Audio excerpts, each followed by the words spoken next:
Ladies and gentlemen, please help me in welcome Reverend Dr. William J. Barber II to Aggieland.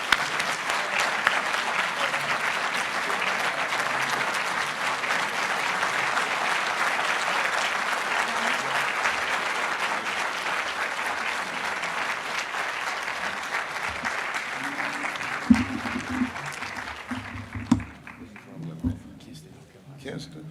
All right. That's how we bring them up in Eastern North Carolina. That's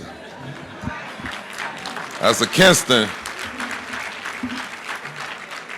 Congressman Adams, I leaned over and told him if when I get to the gate and Grace doesn't get me, I'm going to have him introduce me to St. Peter. Maybe that'll help. It is good to be here this morning. Thank you so much for inviting us to be here. We thank God for God's grace and mercy. Somebody didn't get up this morning. And it's a marvelous blessing to arise. And what gets you up is not your alarm clock, but purpose. But purpose. I'm a little late. I'm just flying in from New Orleans, where we are organizing the 42nd Coordinating Committee of the Poor People's Campaign and spending time on Cancer Alley, St. Parish, St. James Parish, somebody said yes, where they, everybody in the room raised their hand yesterday of knowing somebody too young to have rare forms of cancer because they've decided that those 40,000 black, brown, and poor white people are disposable. Pray for that community. If you're interested in the Poor People's Campaign, you can text MORAL, M-O-R-A-L, to 90975, 90975 to get more information. In Dr. Spearman's absence, he's in Israel. I want to encourage all of us to join us at the Moral March on Raleigh, HKOJ People's Assembly next Saturday as we focus on what we have to do as we continue to challenge extremism in the North Carolina General Assembly.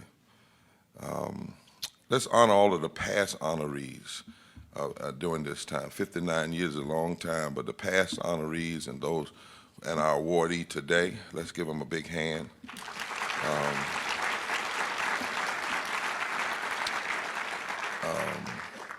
I'm still a little teary. I had to eulogize my baby brother just 2 weeks ago. He was diagnosed with rare form of pancreatic cancer on December 3rd and died on January 3rd. Before he died, he told me, he said, "Billy, I want you to know I thank you for everything you've done for me. I love you. Don't stop doing what you're doing and watch your back." A lot of people told me to leave the road, but I've been kind of like David. I cried so much for 30 days. When he died, I got up and washed my face because I know he can't come back to me, but we can go to him. And so I've had to do, some of us have to find our own ways and to mourn in public. And so just being here with you helps me. And I want to thank you for allowing me to be here this morning. I do have one thing I'm a little angry about, but I guess I might as well get over it. My son decided to come to A&T, and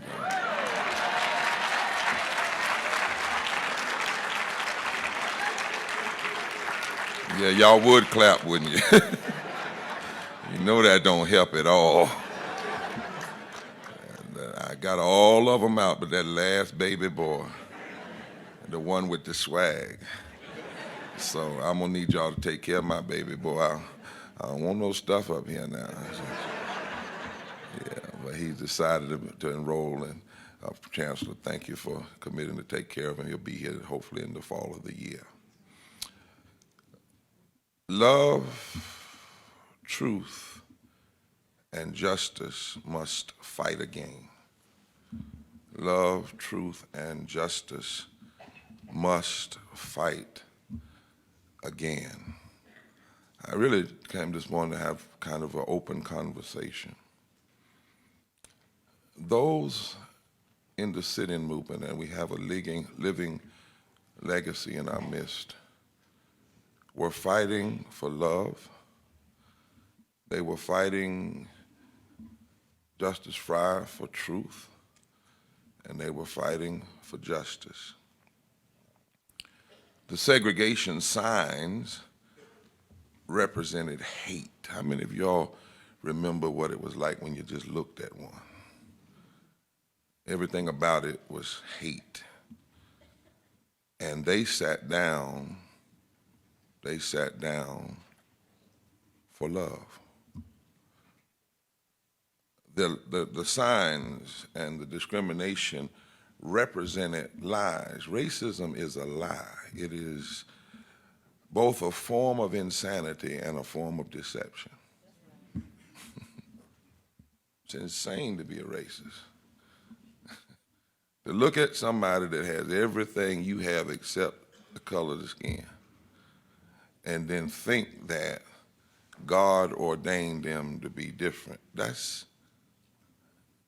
insane. And then to write laws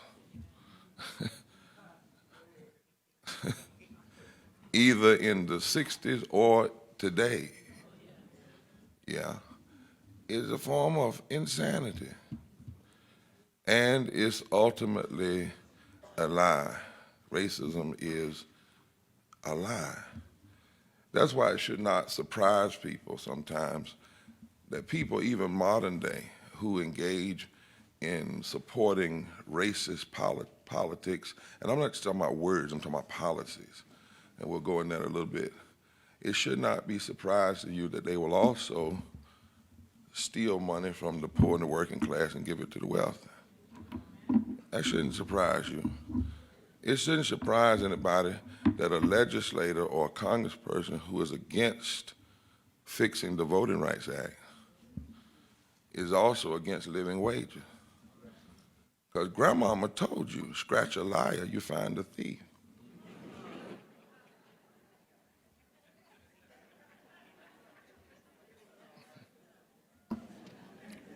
So if you embrace the lie of racism, it doesn't take just a little bit to go right on over and be a thief too.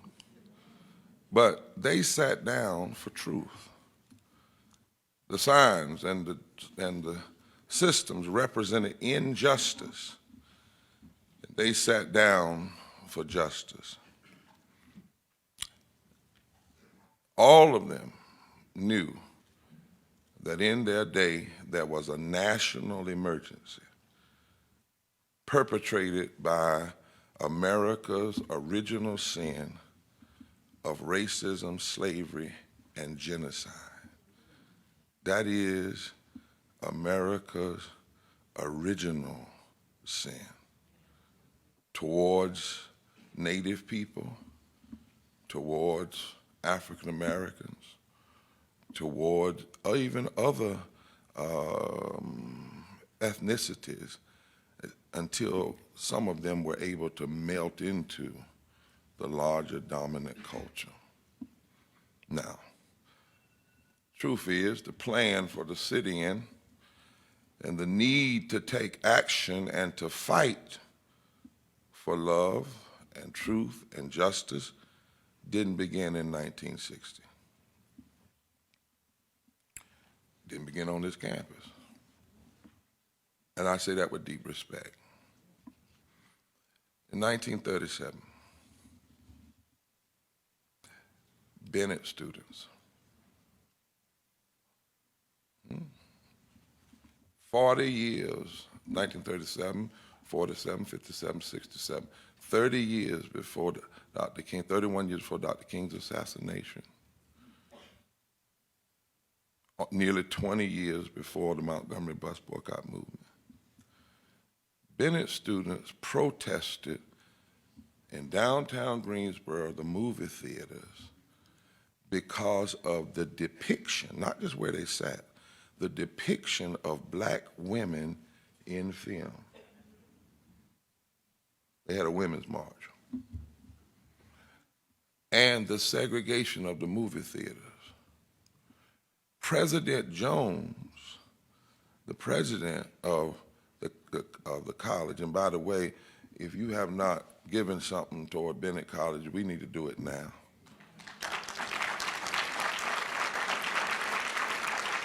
I say that HBCUs all over the country, we either go up together or we're going to go down together. Right. President Jones's daughter, Frances Jones, who was a freshwoman, not a senior, not a sophomore, a freshwoman, she led the protest. And this protest was happening during the Great Depression. Jim Crow was ruling the South. Roosevelt was in office. We were headed in war. This was not long after a racist by the name of Woodrow Wilson had begun to stop the desegregation of the federal government, who had played Birth of a Nation in the Oval Office 100 years before Bannon ever was there with Trump. I'm just saying. Because, I mean, we keep getting people saying we have a racist or a person with racist tendencies in the White House. Now I'm like, when haven't we had somebody that was impacted by America's racism, you know? So the FBI called President Jones, visited him, and they were concerned that these fresh women and other women who wanted black women to be depicted right and who wanted to end the segregation in movie theaters in 1937 were probably getting these ideas from communists. They didn't come up with it on their own. They were lefties. I won't throw that out there because that's why I don't use the term left and right, because you knew where it comes from. They said that these girls, Shirley, who simply said, don't keep depicting black women as mammies and da-da-da-da. Oh, you all are lefties. Not people who were focused on the moral center, but somehow on the left. Or no, you must be communists. Because if you were Americans, you would understand it's supposed to be like this. Only way you are believing that you ought to be treated right is because there must be communist influence. And they kind of said to Dr. Jones, if you don't stop this, we're going to come after you and Bennett. And they wanted to meet with him, and he refused. The point I'm making is that what happened here in 1960s has deep roots. And it was a sit-in movement. It was not a breakfast, a banquet. It was not for a day. It didn't just stop with one act. February 1st, yes, but in 3 months, it spread to 55 other cities. 55. 55 other cities. And it was almost 6 months before the desegregation of the lunch counter happened, Monday, July 25th, 1960, after nearly $200,000 in losses, or $1.2 million in today's money. I want you to hear me now. It didn't change because they sent one email. Well, they didn't have email. It didn't change because they sent one. They didn't have. Didn't change because of somebody going down and saying we told them one time. 6 months, almost 6 straight months. And why did the students make this decision? Over against the warning of concerned parents who surely had to be calling the chancellor that day and say, look, I ain't what y'all doing up there at A&T? I didn't send my baby.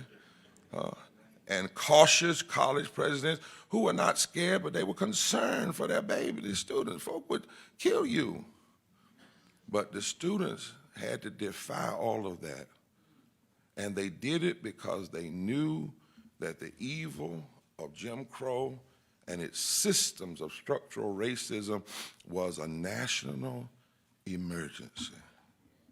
They also knew that the civil rights movement needed a boost of energy.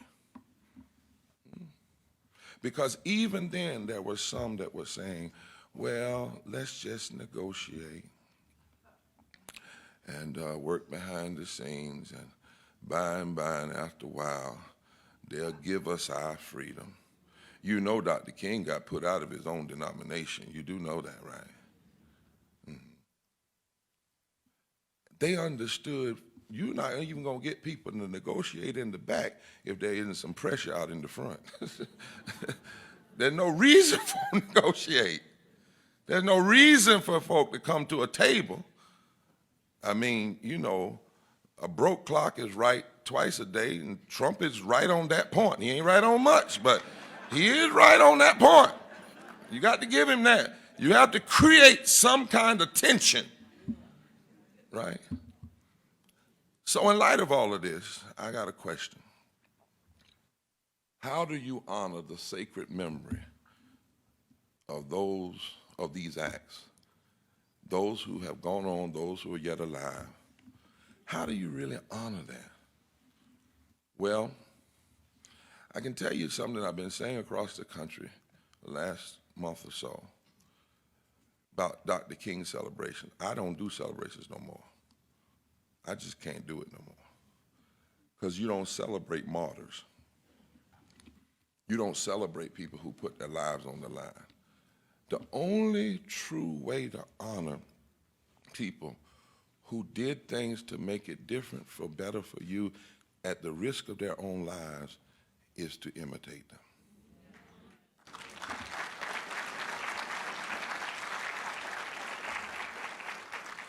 It's actually a form of dishonor to merely celebrate or talk about what they did and not talk about how what they did ought to inspire us to do what we did. Now, the Bible says in Matthew 23, woe unto those who love the tombs of the prophets,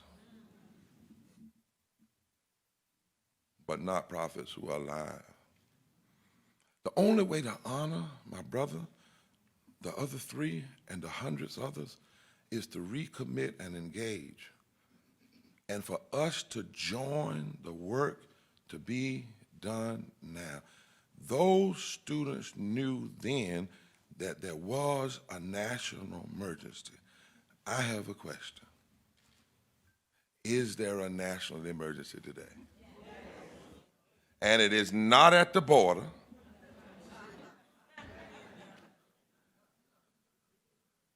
Because the truth of the matter is, those trying to come here from Guatemala and other places, three things. Number one, it was our bad military policies in those areas that created the problems anyway.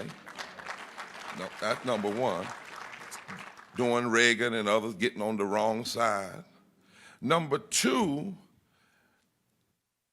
Texas was Mexico anyhow. It was really there. Texas pulled out of Mexico when Mexico became anti-slavery. You ought not let some of us in the library. You see. Right? So they're not crossing the border crossed them. And then thirdly, how is it that that people say they're mad at Latinos and Mexicans, but you're not mad at the people that hire them illegally, use them, make money off of them? And then fourthly, how in the world can a country of immigrants be against immigrants and want to put laws in place today that if those same laws were in place in the 1920s, your own great-grandmamas wouldn't have been able to come here? I mean, really. So we have a national emergency, but it's not at the border. Does love, truth, and justice need to fight today? Can we have a conversation? Let me talk this out. Does love, truth, and justice, you think, need to fight today? Now, the signs are down. And most modern-day racists are cordial.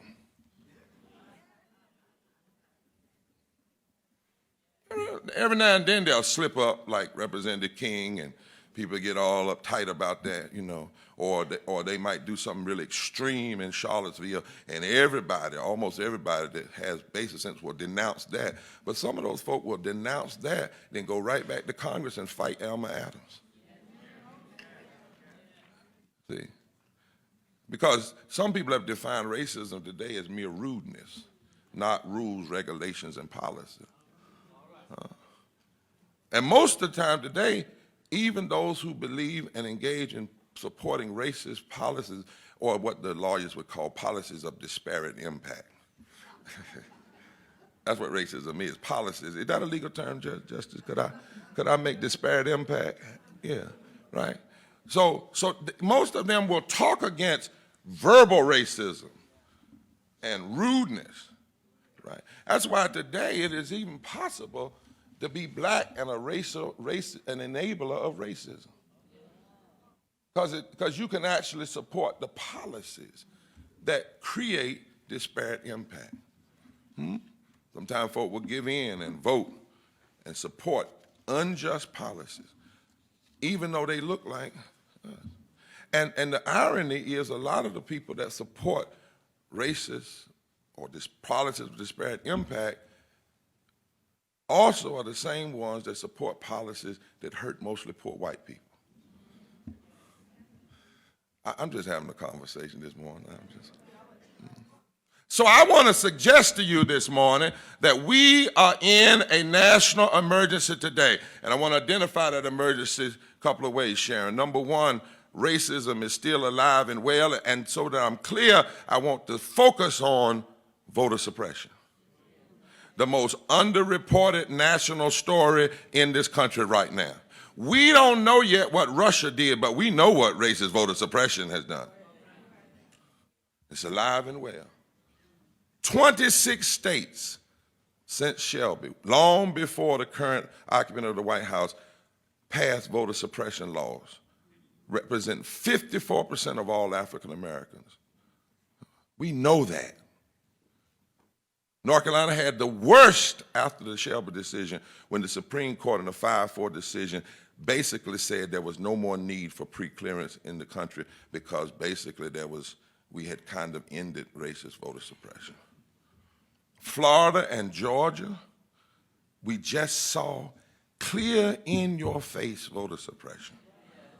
That's why this morning, the Color of Change and Rebuilding Broken Places, we are saying to companies, it's time for companies in Georgia, Florida, and North Carolina to make a stand, just like they made a stand rightfully with the LGBTQ community. Right? Yeah. You know, when they passed laws to hurt the LGBT community, companies said, we will pull out of here. And all of a sudden, the legislators start saying, well, they should do that, but they should also make a stand and say if these legislators and governors are supporting and encouraging racialized voter suppression policy, we'll pull out as well. Yeah. Republicans, you remember this past year, they had these constitutional amendments on the ballot. And one of them actually said, we're going to go back and put in the Constitution what the Supreme Court has already ruled was unconstitutional. And we're fighting that in court. Now, what was interesting about that piece is former Republican and former Democratic governors came out hard against almost all of the amendments except the voting ID. Came out hard on everything else, but that photo ID thing, they just kind of, well, no. But that is nothing but a modern day poll tax. Nobody was talking about photo ID until black and brown people started voting in a mass way. That's when it started. And students on college campuses. Last year, after we in the NAACP and the Moral Movement beat the North Carolina General Assembly, that's when they came up with the idea of this unconstitutional legislation. We've got congressional plans that are racial gerrymandering that are yet to be fixed in this state, which means we have an unconstitutionally constituted General Assembly and congressional representation. It's not even constitutional because it's not even based on fair gerrymandering. There are 97,000 people on parole probation that are disenfranchised. There are 35,000 people in prison in North Carolina, and 61% are people of color. And black residents are incarcerated over 4 times the rate of white residents. Why am I talking about this? There wasn't just a national emergency in 1960. There's a national emergency today. Now, you might not see it like the signs, but if you can read the signs of the times and read the legislation and the policies, it's deeper than that. This campaign, this campus has 1 precinct. I understand that, right? 2, but for 12,000, you're the largest HBCU in the country. And they split this campus between 2 congressional districts. Come on now. And I would suggest that to honor the sit-ins back then means that love, truth, and justice must fight again against this systemic racism, particularly as it relates to voting and voter representation today. Otherwise, we're not really honoring. There's another national emergency, poverty. First of all, the national emergency is you don't even hear politicians most of the time talk about poverty. We had 26 presidential debates in 2016. There are 140 million poor people in this country, poor and low wage, 43% of the American population, and there wasn't one debate on poverty. Think about that. There wasn't one debate on voting rights. In the primary or the general election, go back, check it out, not one. Not one debate. We have less voting rights today than we had August 6, 1965 when the Voting Rights Act was passed, and not one debate. 140 million people in poverty. 140 million. 43%. The majority of them white women and children. 40 million more whites in poverty and low wage than blacks. But 66% of all black people in poverty. 63 million people who work every day and make less than a living wage. 54% of all African Americans that make less than a living wage. And not one debate, not one presidential candidate was asked, where do you stand and what are your policies going to be to help the poor? Right here in Greensboro is an impoverished food desert, food in Greensboro. I know we eating good in here, but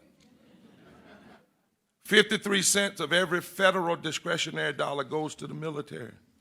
More money than we were spending during Vietnam. The average combat soldier makes less than $30,000 a year. The average CEO of a defense company makes $19 million. And the majority of the people are dying in our military from suicide and not on the battlefield. We spend 53 cents of every discretionary dollar on war.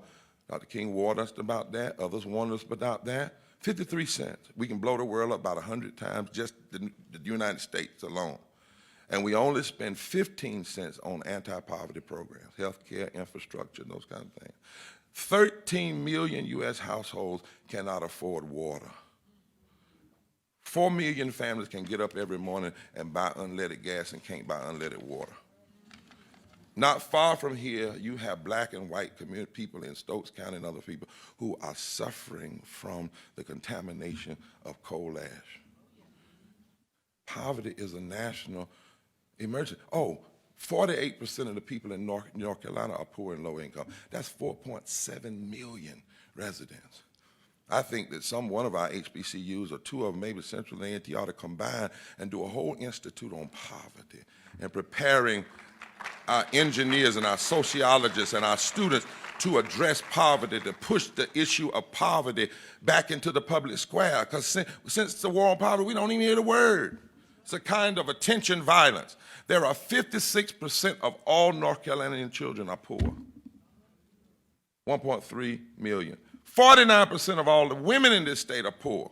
2.5 million. 62% of all people of color, 2.3 million, are poor. 39% of white people are poor. That's 2.4 million, so there are actually more white poor than there are black, but combined together, there are 4.7 million residents in this state that are poor. That's one of the reasons why I say to preachers all the time, and I can say it as a pastor 30 years, it's a sin and a disgrace for you to get up on Sunday morning and ask your people to give tithes and you're not fighting for them to have a living wage.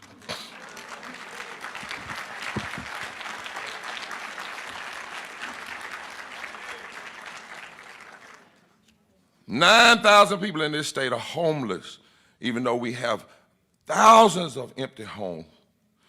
In North Carolina today, I remember when Alma Adams for 9 straight years had tried to get Democrats, hallelujah, Democrats to raise the minimum wage. She was fighting Democrats to raise the minimum wage. 9 years. I had just become president of the place. She said, I'm through. I said, try it one more time, Alma. We're going to organize some people. We got together. She stood strong, put that red hat on. She didn't wear that blue hat that day. She wore it.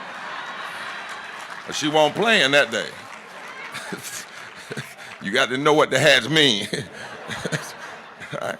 She did her own sit-in. She sat in the committee rooms. She sat on the floor. She stood when necessary. She wouldn't back up. Democrats, no, Alma, it ain't time. You know, they're going to call us this. They might call us communists. They might call us lefty. She said, oh, my people are hurting. And she pushed until this state was the only southern state to raise the minimum wage. And yet, with that effort that happened, 2007, 8, I believe it was, today in North Carolina, you got to work 87 hours a week at minimum wage to afford a basic 2-bedroom apartment. 2 million workers make under $15 an hour. That's 49% of North Carolina. And watch this. County Commissioner Skip, you all know this.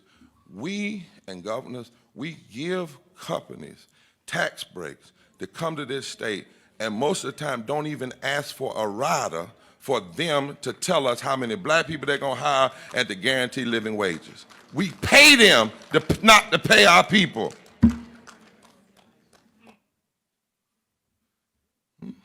There is a national emergency afoot. And if we're going to honor the sit-in movement, we can't just remember what they've done.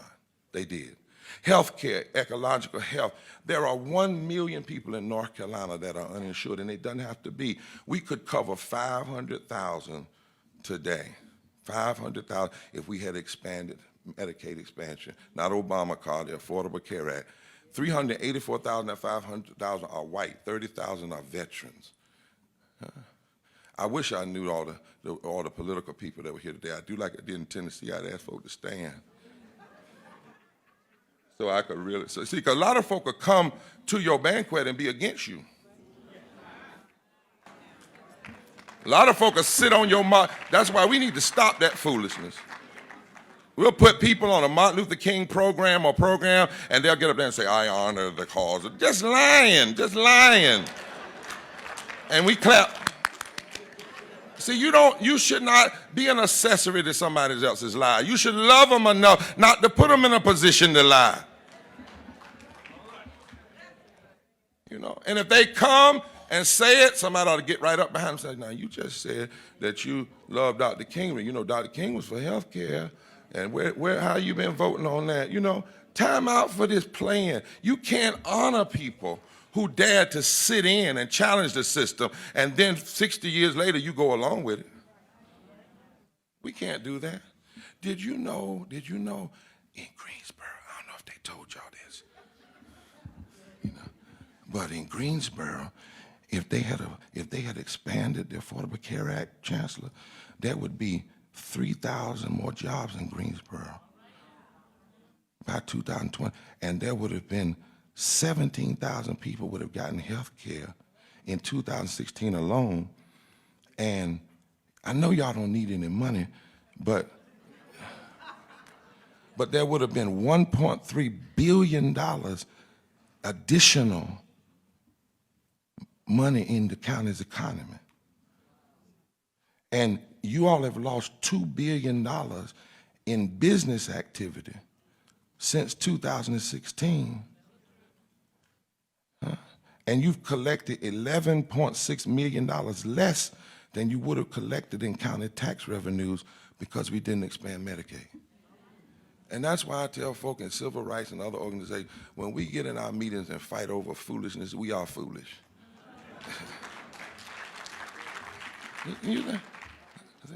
That's and in light of these national emergencies, I'm going to my seat. I just want to have a conversation. If we are going to honor the sit-in movement back then, all I came to say was love, truth, and justice must fight again. And if they sat in because there was a national emergency today, then we ought to be sitting in now. See, if 12,000 students are being denied fair political representation, the students today ought to say, we're not going to take that. And the adults ought to stand right with them. I guarantee you 6 months or 5 months of sitting in election and board offices and would change a few things. It's not going to change just because we remember what folk did in the past. Because folk not going to just give up that power. If think about it, 17,000 people in Greensboro could have had health care, which also means a number of people have died in Greensboro and Guilford County who didn't die because God called them home. They died because the legislature, the governor, did not expand health care, and certain congressional representatives who have extreme views supported them in that. There ought not be a representative of our state or a congressional leader in this county that can rest because of the nonviolent activity going on at their door and in their offices until this state expands health care for our people.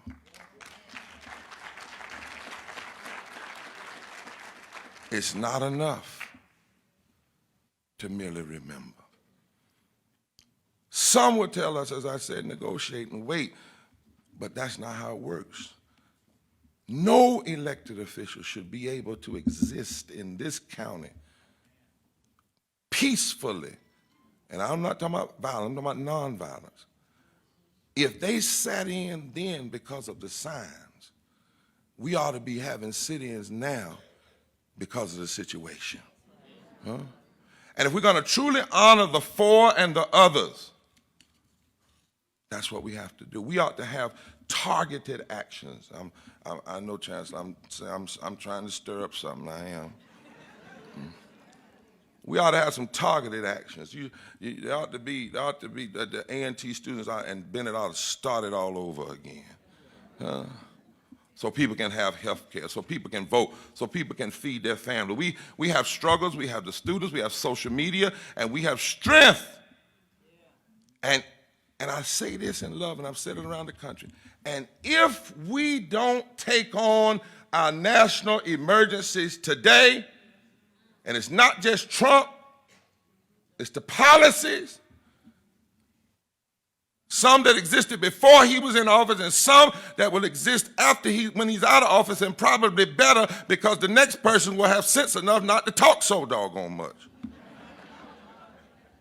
If we just lay wreaths and say great words about what they did, we actually dishonor. Ooh, Lord, Holy Ghost, why did you have me say that? We actually dishonor the memory of those before us. Coretta Scott King once said when somebody asked her, what about your husband being killed? What do you think about violence? She said, well, that's a form of violence. But then she said, taking health care is violence. Not providing education is violence. Not letting people have a living wage is violence. She said, taking people's culture is violence. Not letting people have labor rights is violence. And then she said, but there's one more form of violence, and that is an apathetic attitude that refuses to be involved.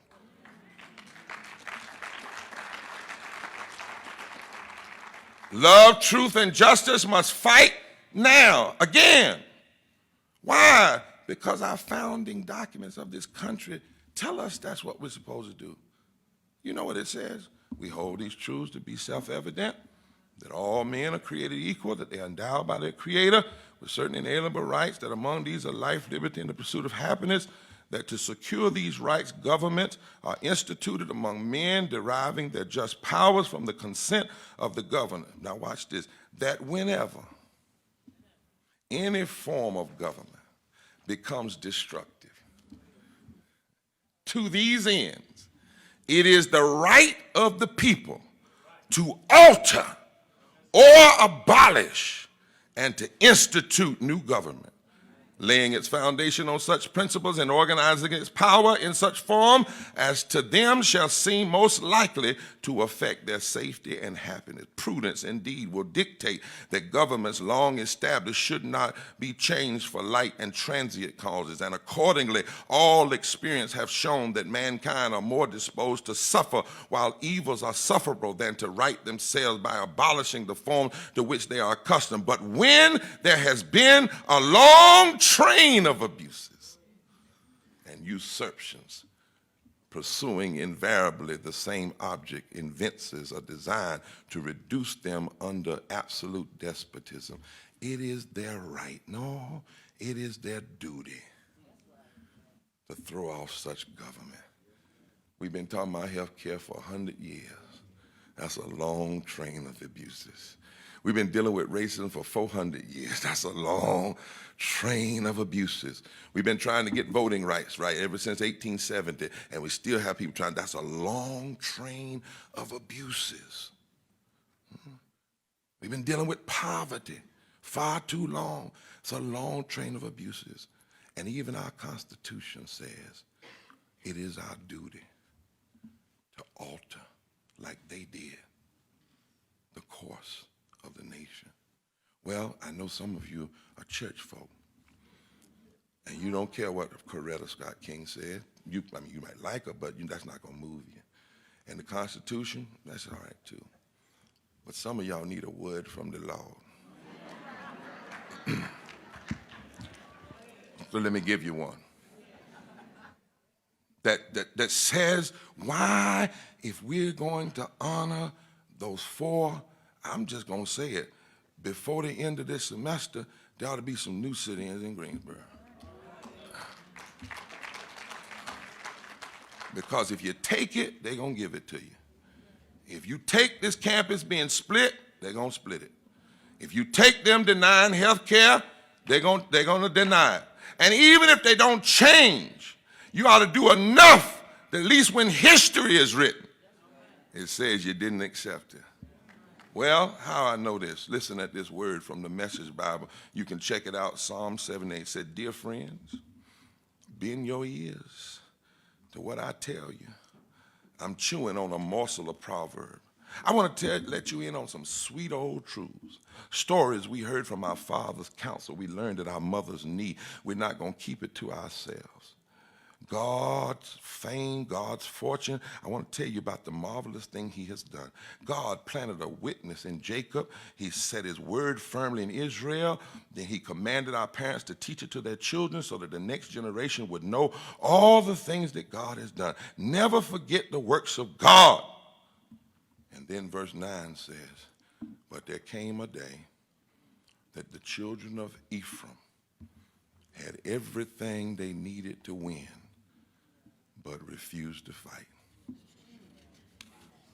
That is the saddest scripture in my estimation, one of the saddest in all of the text of the Bible. The children of Ephraim, those that followed Moses, those that followed them, had everything they needed to fight and win. They came from a people who fought with less and won. And then when they came to a place that they had everything they needed to win, they forgot that God had brought them out of Egypt. God had split the sea, and they chose not to fight. My word to you today, as I remember my brother's last words to me, don't you quit. God has done too much for us to quietly take some of the stuff we're taking today. We have more now than the four had. We have more now than the students had. And we can't give less than what they gave. There is a national emergency, and it's time for you and I to sound the alarm. And anything less is to dishonor those whom we claim are our heroes of the past. Love, justice, and truth must fight again. Where is it that we need to sit down? Not just in here, in the comfortable spaces of this breakfast, but where is it that we need to sit down until love stands up, until justice stands up, until truth stands up, until voter suppression is eradicated, till health care is provided, till living wages come? Let us pray that 59 years from now, somebody can honor us because we chose to fight rather than not to.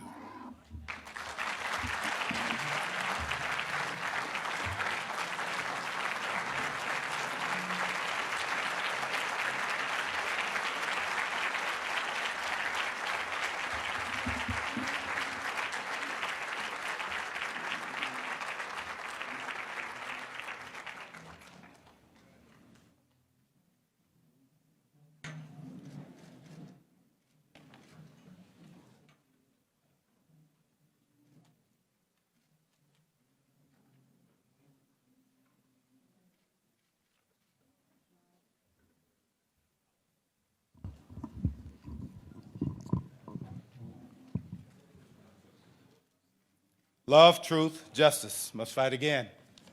Let's give Reverend Barber another round of applause, please.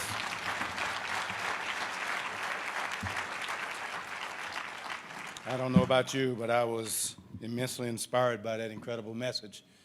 And I think there are so many notes I took. There are only a few that I want to just repeat with emphasis. It's not enough to simply remember. It's not enough to simply remember. I love this one. It says, racism is a lie, insanity and deception. Scratch a liar, you'll find the thief. Scratch a liar and you'll find the thief. There is still a national emergency around employment, poverty, health care, voter rights. There's still a national emergency. And how do we honor those who engage in sacred acts? Sacred acts. You emulate them, and you recommit yourself and engage. Reverend Barber, thank you so very much for reminding us that there is still a national emergency. We thank you for joining us today, and again, inspiring us in significant ways. Before I take on my assigned responsibility, I'd certainly like to recognize all of our students, those who have taken part in our program this morning. They have done a remarkable job. Let's give them a round of applause, please.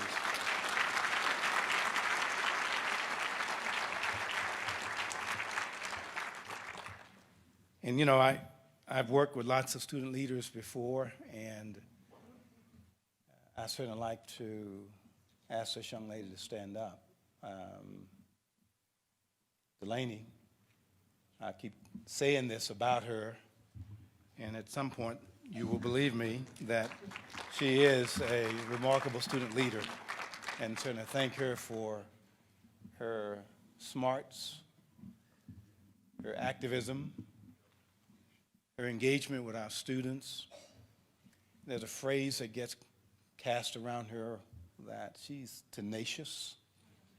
She is. You start building a bond with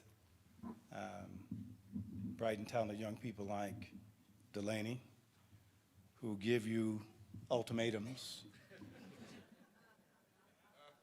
and create demands that keep you engaged in important conversations, but I also think engaged in teachable moments with bright and talented students who have great ideas, who oftentimes don't know how to act on those great ideas. And Reverend Barber, you have demonstrated in your message this morning again, opportunities for teachable moments for our students, engaging moments for them to continue to learn. And if all the students present today, high school students from Dudley and other schools and Bennett College for Women, as well as North Carolina T students, would you please stand? Let's stand where you are.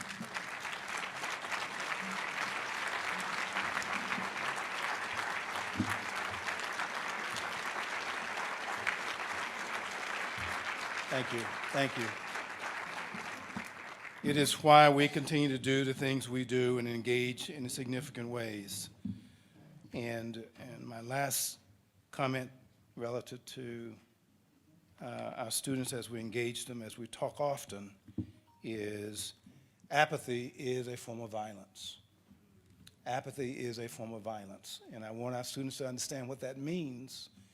Apathy is not acceptable today. You have to understand, you have to be engaged, you have to find ways to understand how you, through your level of courage, get involved and do make a difference. It's not enough to have others to wake you up in the morning and say, go register to vote. It's not enough to have those wake you up in the morning and say, you must go vote. It's a responsibility. Apathy is a form of violence, it really is. And so our students present with us today have had a class in civics this morning. And so, Reverend Barber, again, thank you so very much.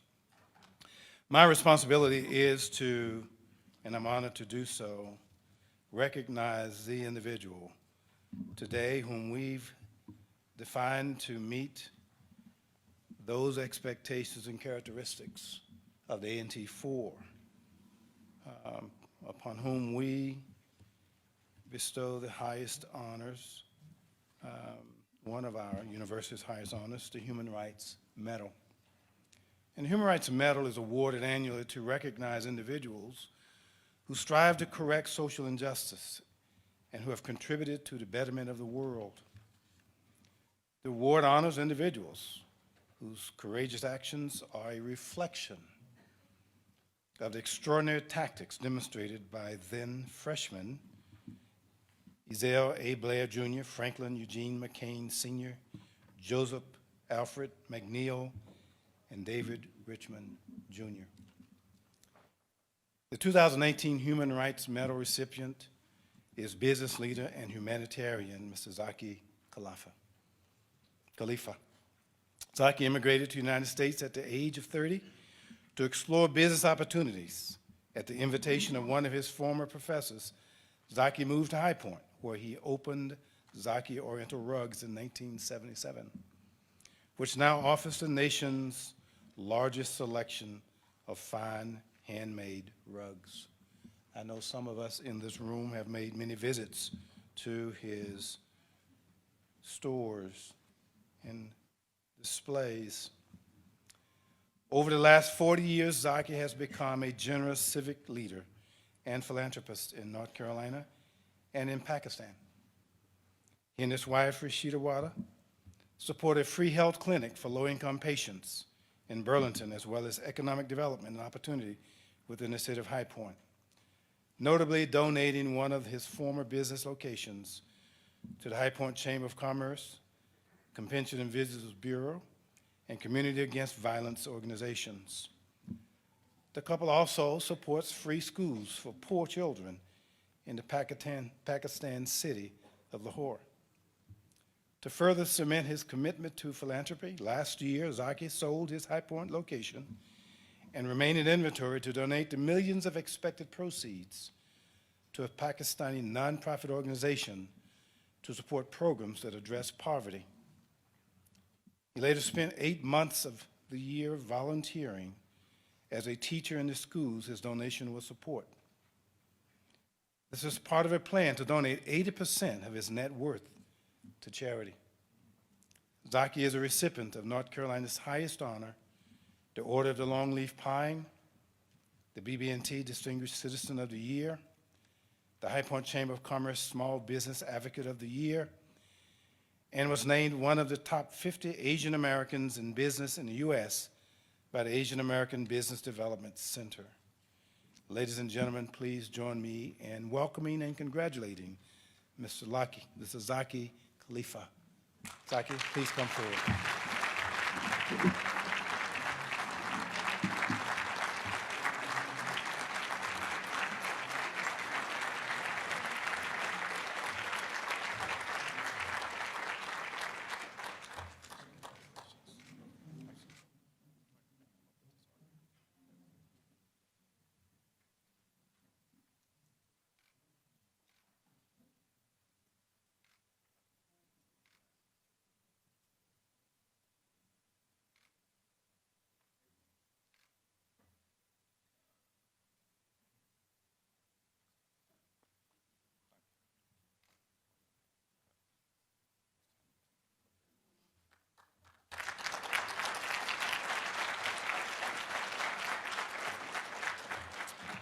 I should say to you that I count Zaki as one of my friends and colleagues and someone whom I've admired for years. We were recently honored together at the NCCJ annual banquet, and his passion and commitment to making a difference is evident in just a few of the words I've shared about him, and I'm asking him to make a few comments as well.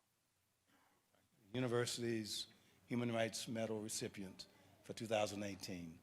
Mr. Zaki Khalifa. Thank you. Thank you, Dr. Martin. The least I can say, it is overwhelming to be in this spot to receive this extraordinary recognition. I can never say that I deserved it, but thank you so much.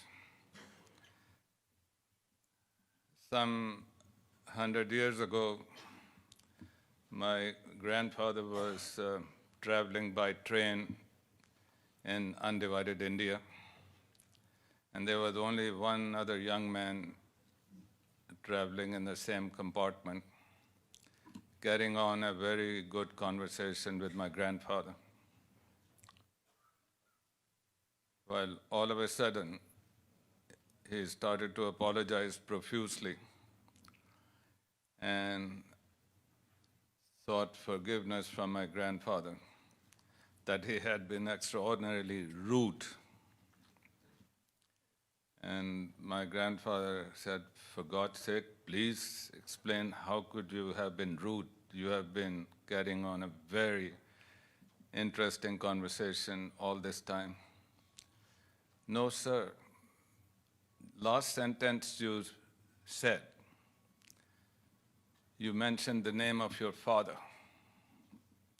And I remembered that your father was my honorable teacher. How could I have been sitting at the same level with the son of my teacher?" So this is especially addressed to the students who are present here. One can remain a lifelong student. And my grandfather even insisted that he may sit again and leave the floor. And he absolutely refused, in spite of the fact that there were a few hours of journey still ahead of them. And my grandfather, in utter desperation, said to him, "I'm so glad I'm only the son of the teacher. If I were the teacher myself, you may have had to jump out of the moving train." So, my friend Harold Martin, I cannot explain to you as to how grateful I am to continue to be a very modest student that I am, and still to be able to sit at the same level with you today. Yeah. So, some 57 years ago, I was listening to a lecture by a very famous jurist of international repute who was speaking on rule of law. And that the Honorable Justice Henry Fry is here. They started the lecture with this remark, which this poor student has still not forgotten. They said, if we have a society where everyone can move ahead in any direction that they want to and make all the progress in any field that they work for without fear of being intimidated by anybody or without any obstruction in the way, we can say the society has rule of law. And it is all for all of us to see if we have that or not. And of course, what I have been taught by my very, very famous teachers along the way, that ignorance is dangerous, prejudice is dangerous, and arrogance is dangerous. And if as human beings we cannot make sure that we eliminate all of it from our lives entirely, we should at least work to reduce each one of those characteristics from our lives every single day. So, as one of the great scholars that I've read said, please don't ever say that I'm getting to be better educated, more highly educated. Always say, I'm trying to reduce my ignorance.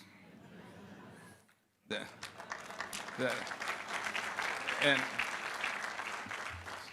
because it reminds me of that incident, and it is supposed to be a true one, that someone with a master's degree in physics happened to be sitting next to Einstein.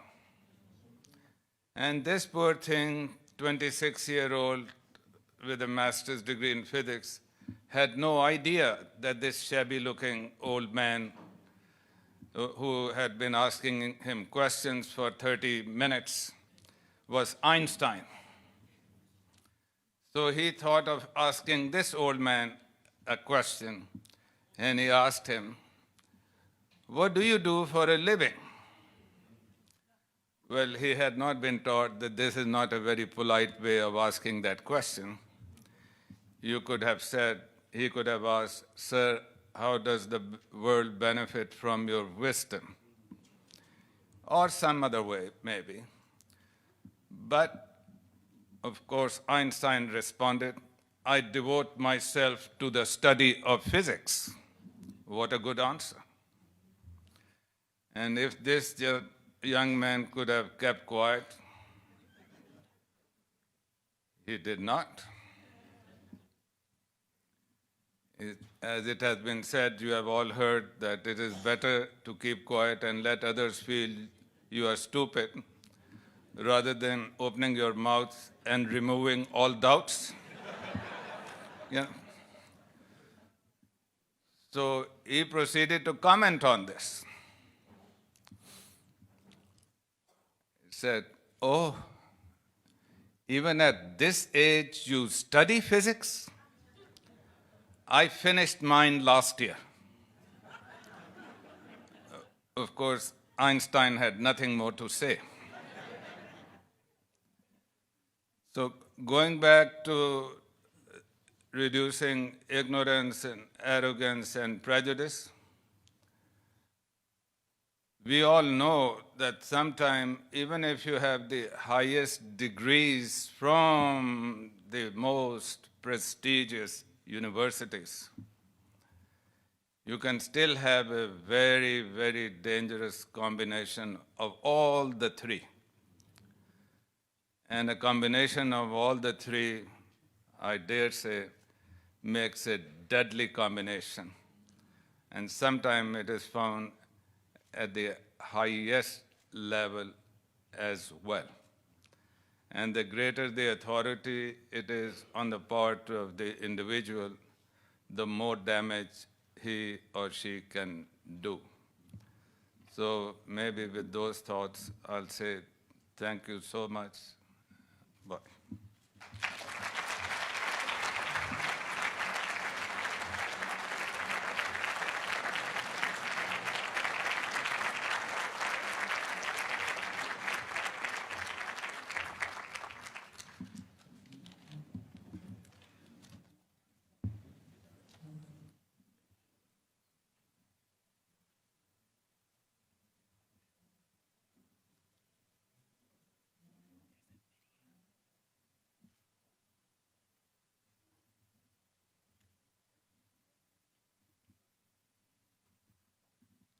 Congratulations, Mr. Zaki Khalifa. We will now watch a video presentation of the ANT4, Jabril Kazan, Joseph McNeil, Franklin McCain, and David Richmond. Thank you. Dr. Kazan, Dr. McNeil, Mr. McCain, and Mr. Richmond for your courage and dedication to inspire the current and emerging social justice leaders of the 21st century. We now have event announcements and dismissal by Drayshawn Jarman.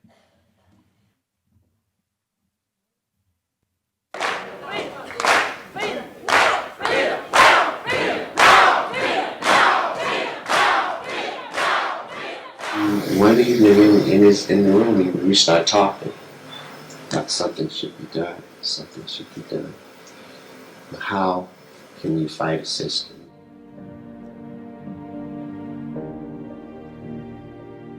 First thing we had to learn was to be nonviolent. Very difficult. But we embraced concepts like nonviolence and use it to avail. There were some things that bothered me as a young boy about this democracy of ours that was not real to a lot of people. We even went to the library and checked on some of the statutes in North Carolina law book about this. And we realized that we wasn't breaking a law. Civil disobedience, that was all. In fact, the police, when they came down, they didn't know what to do. They just stood there, scared. I was. I'm glad, thank God, that we were protected from all danger. But we were dealing with a psychological war. It wasn't how big we was, how great we were committed to a cause. We had an idea of the risk that we were pursuing. And as Frank said often, Frank McCain, that we weren't sure how we would leave that Woolworth store February 1st. We might leave in a pine box. We might leave upright as soldiers. But we believed very strongly in what we were doing. And through a lot of hard work, a lot of danger, and at a human price and sacrifice, and I don't bemoan that, and I seek no sympathy for it, we changed the course of history relative to civil rights in this country. We came to campus and some students heard what we had done. So we formed what is called the Student Executive Committee for Justice. That name came from a man named Ralph Johns. Joseph had this idea in his mind before he met Ralph Johns. Then Joseph brought to us a book by Langston Hughes called A Pictorial History of the American Negro. This book, written by Langston Hughes, guess what his birthday is? February 1, he wrote the book that Joseph brought to us. So that's the beginning of some things that we call enlightenment that happened to me over the last 50 years. We were pleasantly surprised. We knew we were going to win in the long term because we weren't going to give up until we'd won. Woolworths decided that what they needed to do was integrate all their stores throughout the country. And they didn't do it because somebody paid them money. They gave, and they gave freely, and it was not it was a we type of thing. It wasn't about me. We couldn't have possibly have known all the positive repercussions from sitting in at a lunch counter, not knowing fully the impact it would have. We knew that we were fortunate to have some bright people in our midst. We did the right things. My counsel would be, carry yourself with dignity. Respect mankind.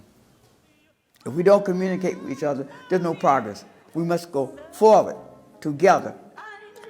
If there's something that you want to do and in your heart, you know that it needs to be changed, modified, or turned upside down, go ahead and do it. Don't follow your head. Don't follow your heart. Follow your gut. But don't wait for anybody.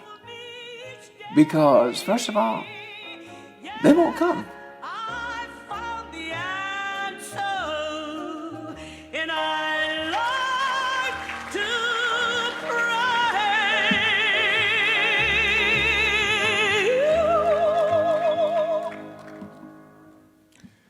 Today's program has provided us an amazing opportunity to be engaged, educated, encouraged, and empowered by these phenomenal catalysts for change. We leave you with this one question: will you be willing to rise up and bridge the gap? This concludes our program. We hope that you will join us for the laying of the wreath ceremonies, as we have provided 2 shuttle buses for anyone who may need assistance traveling to the February 1 monument. The ceremony will begin at 10 a.m. and will be immediately followed by the 10:30 a.m. panel discussion in Harrison Auditorium. This year's theme is Women in the Movement. Thank you for coming this morning. Please stay connected and have a great day.